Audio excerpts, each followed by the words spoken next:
Target 50 రూపాయలే sir. ఒక 50 ఇస్తే చాలు.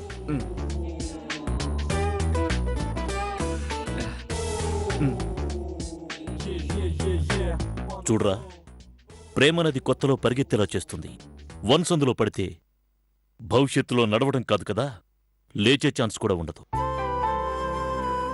అందుకని ప్రేమకి కరెంటు తీగలకి ఎంత దూరంగా ఉంటే అంత మంచిది. సార్ ఏంటి ఎటెళ్తున్నారు సార్?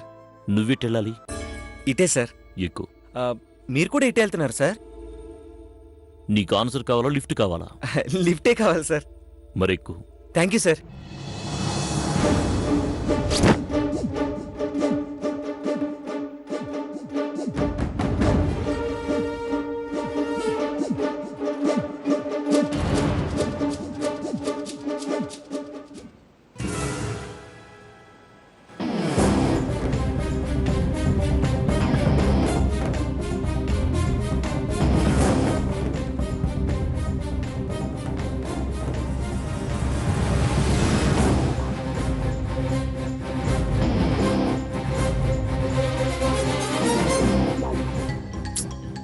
ఇచ్చిన టైం అయిపోయింది, ఇంకా రాలేదేంటి? కొంపదీస్ మనం ఇచ్చిన జలకి జంపా ఏంటి? అయ్యే ఉంటాడు. అయినా మనం ఏమైనా మామూలు టెస్ట్ పెట్టామా? కెమిస్ట్రీ కంటే కష్టమైన టెస్ట్ పెట్టాం.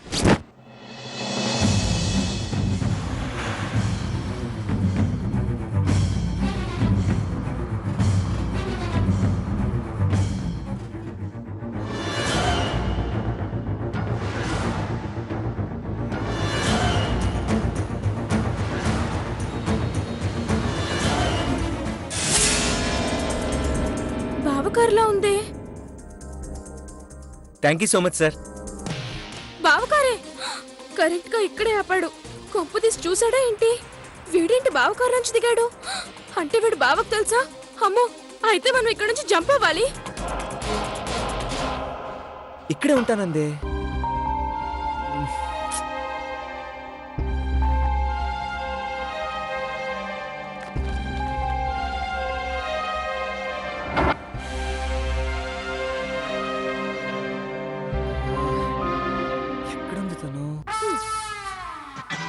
ఇక్కడమ్మా. హాయ్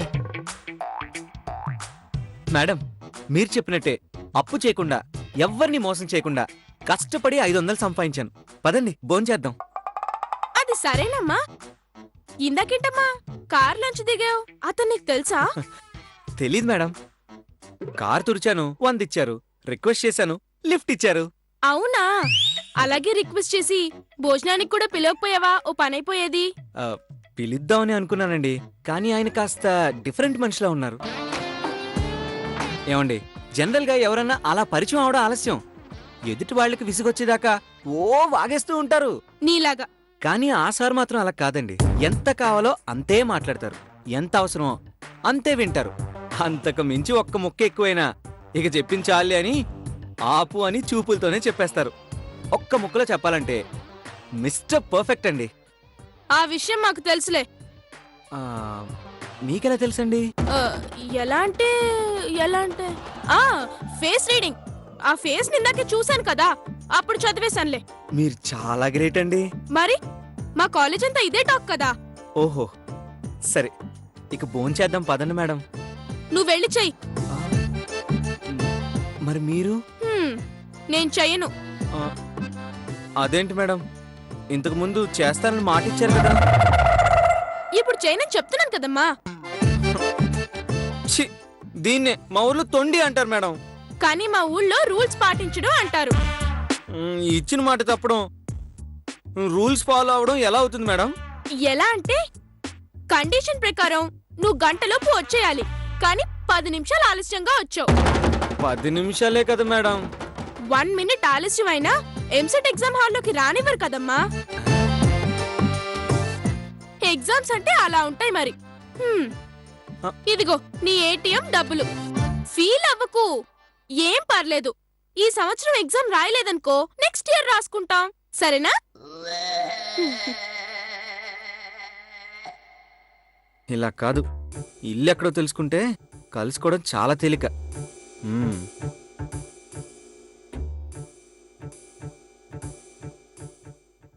వీడేదో ప్లాన్తో నన్ను ఫాలో చేస్తున్నట్టున్నాడు. మ్మ్.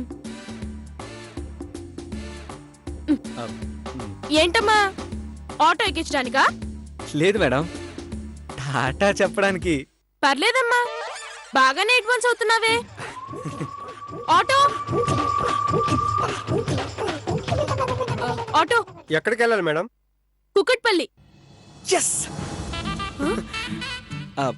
Bye madam. బాయ్ అమ్మా. ఎండలు ఎక్కువగా ఉన్నాయి, ఎక్కడ పడితే అక్కడ తిరక్కు. ఆటో మేడం పద.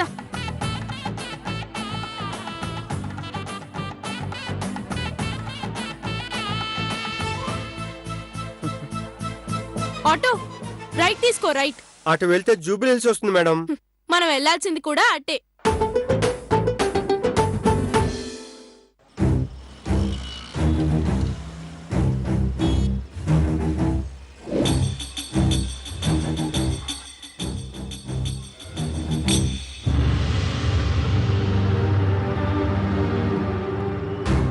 హలో, చెప్పండి. ప్రాజెక్ట్ టెన్షన్లో పడి నీతో ఒక విషయం చెప్పడం మర్చిపోయాను భూమి. ఏంటండి అది? రేపు నాన్నగారి జయంతి భూమి. తెలుసు, గుర్తుంది. ఎవ్రీ ఇయర్ లాగే ఈ ఇయర్ కూడా చాలా గ్రాండ్ గా ప్లాన్ చేశాను భూమి. అందుకోసం ఆల్రెడీ ఆడిటోరియం కూడా బుక్ చేశాను. జయంతికి సంబంధించిన ఏర్పాట్లు కూడా జరుగుతున్నాయి. అవునా, చాలా సంతోషం అండి. ఆ ఏర్పాట్లు ఎంతవరకు వచ్చాయో తెలియదు భూమి. వెళ్ళి చూద్దామంటే నాకేమో ఈ ప్రాజెక్టుకి సంబంధించిన అర్జెంట్ మీటింగ్ పడింది. అందుకని ఒకసారి ఆది నువ్వు కలిసి ఆడిటోరియం దగ్గరికి వెళ్ళి ఏర్పాట్లు ఎలా జరుగుతున్నాయో చూస్తారా? అలాగేనండి, తప్పకుండా. ఇప్పుడే వెళ్తాము. సరే, వెళ్ళి అక్కడ ప్రోగ్రెస్ ఏంటో చూసి నాకు కాల్ చేసి చెప్పు. అలాగేనండి, వెళ్ళగానే కాల్ చేస్తాను. Okay, bye. బాయ్.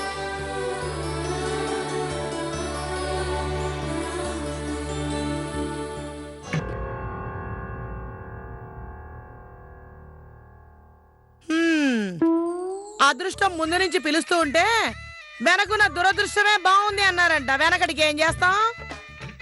నేల విడిచి సాము చేస్తే కింద పడి నడుములు విరుగుతాయని తెలుసు కూడా కొంతమంది గాల్లోనే ఎగురుతూ ఉంటారు. ఏం చేస్తాం?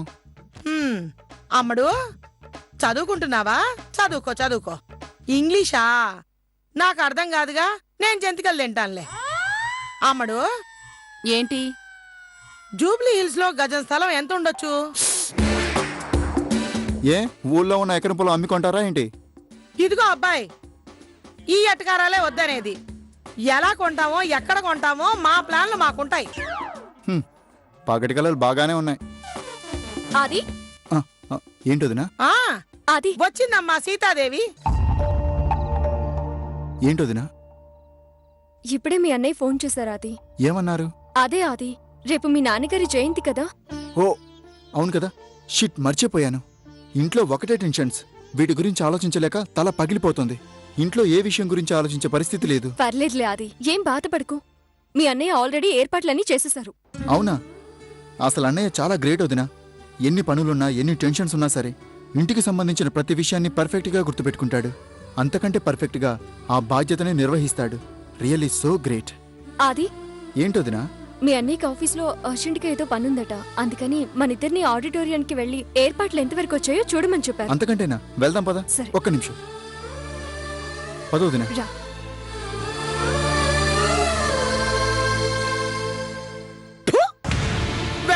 వెదవ బతుకు వెదవ జీవితం అని పెంపుడు కుక్కకిచ్చే వాల్యూ కూడా ఇవ్వడం లేదే. ఛీ! అమ్మా, ఇప్పుడేమైందని అంతలా అరుస్తున్నావు? ఏమైందా? నువ్వేదో నాలాగా తెలివైందని అనుకున్నాను. నువ్వు ఇంత మైకురాలు వేటే. జయంతి ఎవరిది? ఆది వాళ్ళ నాన్నది, అంటే మీ మామగారిది. అంటే కనీసం ఈ విషయం మాట మాత్రం కూడా చెప్పకుండా వెళ్ళిపోతున్నారు అంటే వాళ్ళు నీకు ఏమాత్రం విలువిస్తున్నారో ఇప్పటికైనా అర్థమైందా? కూరలో కరేపాకులాగా తీసి పారేస్తున్నారు. నీ మొగుడు నీ పక్క నిలబడి నీ వైపు మాట్లాడితే అందరూ భయపడి కాస్తో కూస్తో నీకు విలువనిస్తారు. కానీ అతను విశ్వాసానికే మారుపేరు అయినట్టు తోకూపుకుంటూ కుక్కలా వాళ్ళ చుట్టూ తిరుగుతున్నాడు. ఏదో ఒకటి చేసి ఈ ఇంటికి మహారాణిలాగా నిన్ను చూడాలనుకుంటున్నాను, కానీ నా కల కలలాగా మిగిలిపోయేలా ఉంది. ఈ అరుపేదో నీ మొగుడు మీద అరిచి వీలైనంత త్వరలో నీ దారిలోకి తెచ్చుకో, లేకపోతే నీ చేతికి చిప్పే.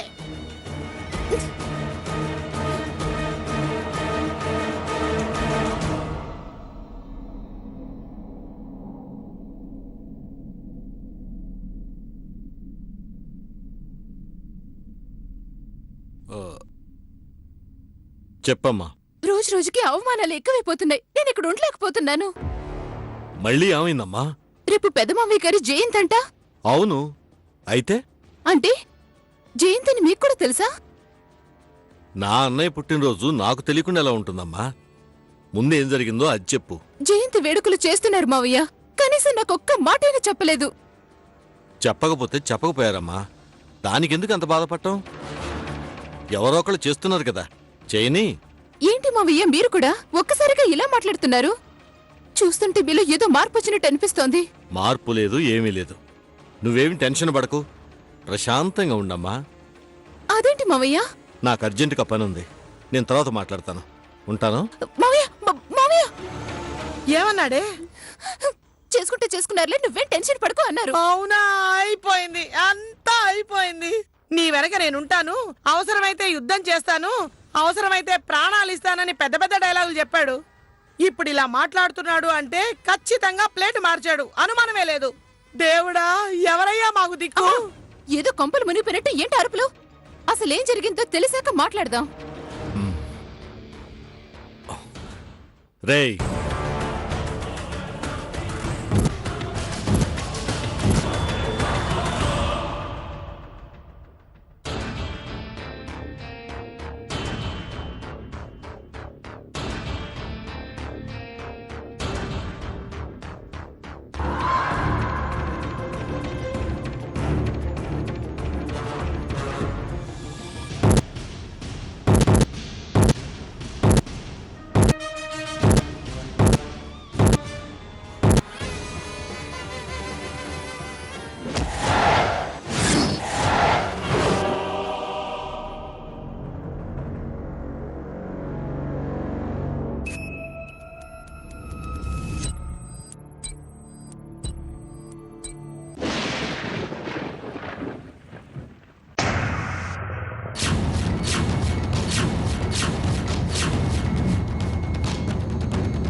ఏంటో వదినా ఇది? ఈ బ్యానర్ ఏంటి? అది నాకు అర్థం కావడం లేదు. అది అంతా అయోమయంగా ఉంది.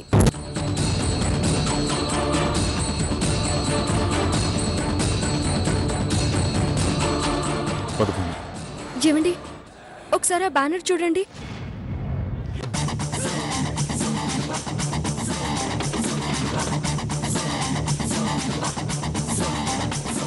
ఎవరు కట్టారు దీన్ని? ఏమోనండి, మేము ఇప్పుడే వచ్చాము. రే బాబు, రాయలా. ఏంటి సార్? ఆ బ్యానర్ ఎవరు కట్టారు? తెలీదు సార్. లోపల మేము మా వర్క్ చేసుకుంటున్నాం సార్.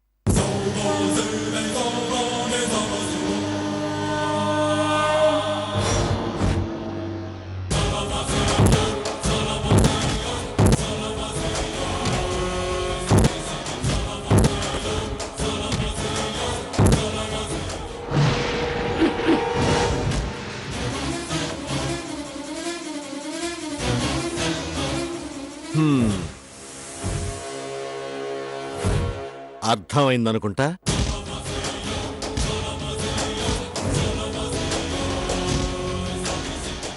ఏయ్, మా విషయాల్లో జోక్యం చేసుకుంటే మర్యాదగా ఉండదని చెప్పాను. అయినా సరే ఎక్స్ట్రా చేస్తూనే ఉన్నావు. ఏంటి ఊరుకుంటున్నామనా? రేయ్, నువ్వు ఊరుకున్నా అరిచి గోల పెట్టినా సరే నా లక్ష్యం ఒకటేరా. నా అన్నయ్యకు నువ్వు మాత్రమే వారసుడివి. ఆ విషయం అందరికీ తెలియచేయటం, ఆ హోదాలో నిన్ను కూర్చోబెట్టడం. దేవరాజు, నిన్ను ఇంకా చూస్తారేంటి అన్నయ్య? ఇంకోసారి ఇలాంటి చావు తెలివితేటల్ని చూపించకుండా చుక్కల్ని చూపించండి.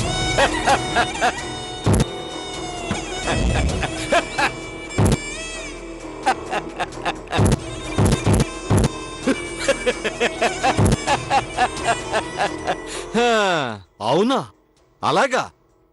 మరి ఆలోచిస్తావేరా? కానివ్వు.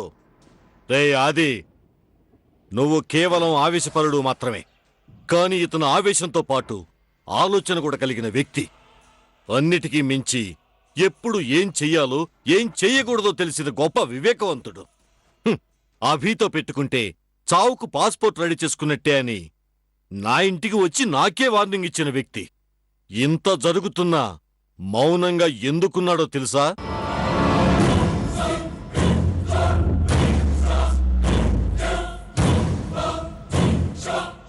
ఇలా పిచ్చి పిచ్చిగా వాగుతుంటే చూస్తూ ఉంటావేంటన్నయ్య? ఆది, వెళదాం పద. ఏమైందన్నయ్య? పదమని చెప్తున్నానా? పద. దేవరాజ్, ప్రతి సంవత్సరం నాన్నగారి జయంతి వేడుకల్ని చాలా గ్రాండ్గా చేసుకుంటూ వచ్చా. ఈసారి కూడా అంతే గ్రాండ్గా ప్లాన్ చేశా. జాగ్రత్తగా చెయ్యి, ఎలాంటి లోటు రానివ్వకు. ఆది, పద. ఒక్క నిమిషం అండి. చూడు దేవరాజ్, మా ఆయన కోపాన్ని ఆవేశాన్ని తట్టుకోగలిగి దమ్ము గాని ధైర్యం గాని నీకు లేవు. ఆయన సరిగ్గా కళ్ళెరి చేసి చూస్తే చాలు ఆ భయానికి సగం చచ్చిపోతావు.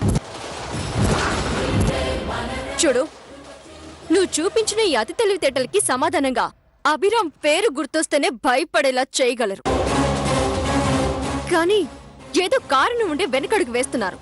చూడు దేవరాజ్, వెనక్కి తగ్గారు కదా అని ప్రతిసారి తగ్గుతారనుకోకు. వదిలేస్తున్నారు కదా అని ప్రతిసారి వదిలేస్తారనుకోకు. మరీ తేడా వస్తే నీకు నీళ్ళు వదిలేసేలా చేస్తారు.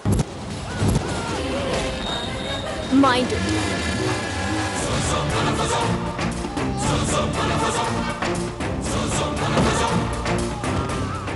అభిరామ్ పేరు గుర్తొస్తేనే భయపడేలా చేయగలరు. మరీ తేడా వస్తే నీకు నీళ్ళు వదిలేసేలా చేస్తారు.